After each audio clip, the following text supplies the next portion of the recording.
Hello there friends and welcome. Today we have yet another very powerful Elden Ring build, and yes, there will be spoilers for DLC enemies.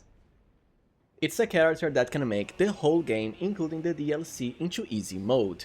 Easier than even my Shield Turtle or two-handed face tank builds. It's a dual wield claw build inspired by Wolverine that has lightning fast attacks for a very easy time shredding bosses' HP bars, with the quite welcome addition of extreme defenses and survivability as well, with higher than even 90% damage negation on demand, so that you can easily face tank anything in the game, even the enemy with the highest damage output, the DLC's final boss himself, and all solo without any summons or spirit ashes. You'll even get to face tank bosses' ultimate special flashy attacks. It's a build that has been designed as foolproof, perfect for even beginners, as you can just slice and dice and face tank everything into submission with even lifesteal added on top, without having to bother with that annoying dodge roll or block spammage. Just face tank it like a god, the true Elden Lord. And as with all my guides, the very core of the build can be found very early game, so it's a blast to play no matter where you're at, but especially the DLC of course. So without further ado, let us get into our God Mode face tanking dual claw Wolverine build. First, I want to explain how to properly play as the build and the main mechanics behind it. And it's all quite simple. Our main weapon are the Raptor Talons, which can be rushed for very early, and I've already covered the location in my previous dual wielding claw guide. You can check to the side here or in the description. To put it simply, it has not only lightning fast attacks when dual wielded, and by the way, when it comes to claw weapons, even if you only have one of them, you can still dual wield. While equipped with your Raptor Talons, simply press Y or triangle and then RB or R1, and there you go, you will automatically dual wield your claws, then attack with R1 or RB for the dual wielding attacks. These claws aren't just lightning fast, they also have a very powerful, quite large amount of blood loss buildup on every hit, and since you just shred the enemies because of how fast you attack, you apply bleed very fast, perfect for constantly removing huge chunks of enemies' hit points bars, especially bosses of course, who always have inflated hit points on the DLC, and we'll of course be infusing our talents with the Blood Flame Blade buff for even more bleed and damage. The second most important part of your build is your defensive side, and it all comes from the highly powerful Endure Ash of War. This can also be found very early, and has multiple benefits. First, when you activate it, it comes off very fast, and will provide a tremendous boost to your damage negation. For example, we have 71 here against physical, and 60 something against the rest. You activate Endure, and there you go, 84 and 80 against the rest. Note that this benefit disappears very fast, but you can quickly combine your Endures with your lightning fast attacks, then Endure again and repeat. The second benefit is also absolutely amazing and a godsend for our build. Endure won't just increase your damage negation, it also makes you virtually unstaggerable. What this means is, outside of enemy grabs, or some very few specific attacks, enemies, including bosses, will not be able to stagger you at all under its 3 seconds duration, which of course means you can just keep on attacking and slicing and dicing through enemies while taking minimal damage and not being staggered. After all, one of the most annoying parts of boss battles, especially in the DLC, is that they love staggering you out of your attack animations or flasks with pretty much any attack.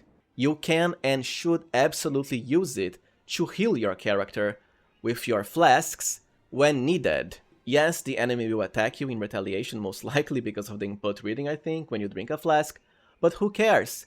You'll take highly reduced damage and won't be staggered out of your drinking animation. Therefore, the way to play this character optimally is very simple. Always activate Endure, then do some quick attacks with your claws, Endure again so it doesn't run out, and repeat. It really can't be any simpler, and quite efficient at that. Well, alright, now that we know how to properly play as our dual wield claw Wolverine tank, let's get into stat allocation and leveling up. Vigor, of course, is as always a must-have. Having a high pool of hit points plus the supreme boost from damage negation through Endure is part of what lets you become so powerful when it comes to face tanking. Dexterity is also very important for your offenses, as you'll be going with a Keen infused Raptor's Talons, which have a scaling in dexterity. 60 is a good stopping point because you deal so much extra damage from bleed anyways, but if you have the points to spare, feel free to go as high as 80. I do enjoy having faith in most builds because of all of the powerful buffs you can have, including regeneration, which is great for this character. You can definitely make do with around 12 faith. 25, however, is ideal for Golden Vow, and also the strongest damage negation buffs. 10 Arcane is essential, you don't need any more, just for Blood Flame Blade casting. Besides that, the points are up to you. I do enjoy having some endurance for equipment load, because this character won't make use of the Winged Crystal Tier Flask for once. Plus, the higher your endurance, the more of your dual claws, lightning fast attacks you can spam. 30 I think is enough. Lastly, I just put some points into Mind for higher FP, but this is mostly for buffing, pre-buffing before boss battles that is, because Endure is quite cheap when it comes to FP costs. This will finish your character at level 150, but as always, if you wanna go higher, don't forget Dexterity until 80, and you can always keep on increasing Endurance for higher equipment load and stamina. If you were playing this character from the very beginning, however, just be sure to pick 10 into Arcane, and around 12 Faith for our important buffs. You don't necessarily need to start increasing Dexterity right away at the beginning, because most of your damage will come from bleed and weapon upgrades. I would rather get Vigor until around 30 or so. Because of how powerful Endure is, even early it can already provide you with around 50% damage negation when activated. And having higher hit points can really help enhance your tanking playstyle, because you'll only get lifesteal with this build with the God Skin Swaddling Cloth, and that comes somewhat late in the game. Later, of course, you can just start increasing Dexterity for higher damage. Now let's discover gear and equipment for our Wolverine Claw Face Tanker. For the weapon, I've already mentioned it before, Keen Raptor's Talons, infused with the Endure Ash of War. This way you'll have a scaling in Dexterity and amazing blood loss build up. Don't forget to dual wield them. And for the Offhand, any Sacred Seal, even the Finger Seal, works just fine. You'll just use it for buffs anyways. Now what about the new Beast Claw weapon? I'm not particularly a fan of it. I mean, okay, to be fair, it does have a very cool moveset, where you kinda lunge towards the enemies when dual wielding, but I found it somewhat harder to properly chain your dual wielded attacks with the Endure skill. And I'm all about having as much defensive potential as possible. Otherwise, you just end up getting staggered a lot despite having a special move like this. Also, the blood loss build up per hit is lower than Raptor's Talons, even if you fully upgrade Beast Claw. Now what about armor choices? I have Blaive set here for fashion with the Skeletal Mask, but if you wanna min-max, White Mask for damage, because you'll be bleeding enemies a lot. You don't necessarily need the heaviest armors with this character, because Endure alone will already increase your damage negation by enormous amounts, even if for a short time only. But if you wanna min-max, then of course the Verdigris set with the Winged Crystal Tier so that equipment load won't bother you. Otherwise, so long as you're under medium load, you can go with anything you want. Now let us cover our Talismans, and we have some very important picks here. First, the Dragon Crest Great Shield Talisman. It's the biggest source of physical damage negation, which is the most dangerous type of damage for enemies, even on the DLC, a must-have for any face tanking guide. Besides that, Lord of Blood's Exaltation as always, just like White Mask, because you're always bleeding enemies.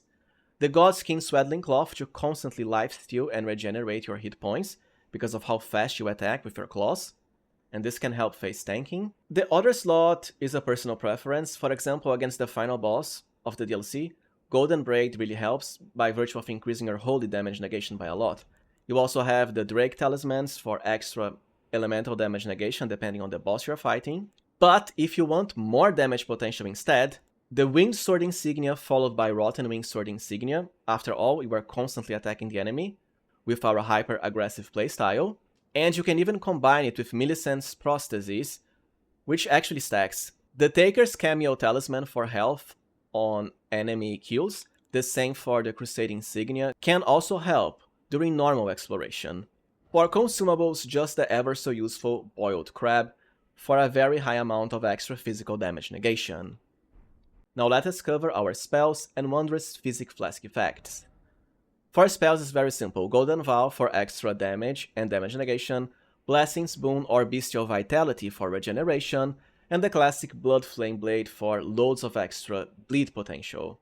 Besides that, depending on how high your faith is, just the fortification spells for extra elemental damage negation. But the base ones require only 10 faith, so still useful enough. For our Wondrous Flask, the Opaline Heart tier is essential for increasing all of your damage negation.